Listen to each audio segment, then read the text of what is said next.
Койсы ризыкны көн сайын ашый алыр идең. Көн сайын ашыйм болай да Бөтен ризык.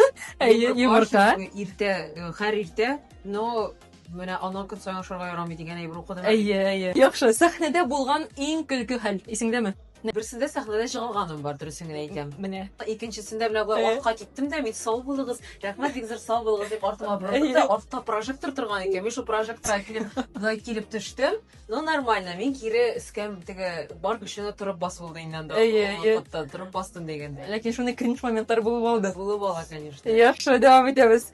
Тормышың фильм булса, нинди фильм булыр? Койсы фильм булыр иде? По-любому, брат, турецкий. Турецкий сериалы, Фильмы булыр, мин Ага. алмаса Зимородок дип әйтерим мин. Әйе. Зимородок булмады. Сериялар күп булыр инде, Әйе. сезоннары күп булыр Әйе, иде. бу бер төрек фильмыдыр. Яхшы. Бер көнгә башка җырчы була алсаң, кем булыр идең? Дженнифер Лопес яки Бейонс. Менә бит. Һәм тагын без офер белән дә бәйлек инде, Ош булганда мин дәвам итәргә кирәк монда. Ош булганда мин ашыйм. Менә шул. Ош булганда Ош булганда мин уже башкашны күрә алмыйм. Башка нәрсәне миңа ашарга кирәк. Ул күренеп тора инде безнең төзелештә.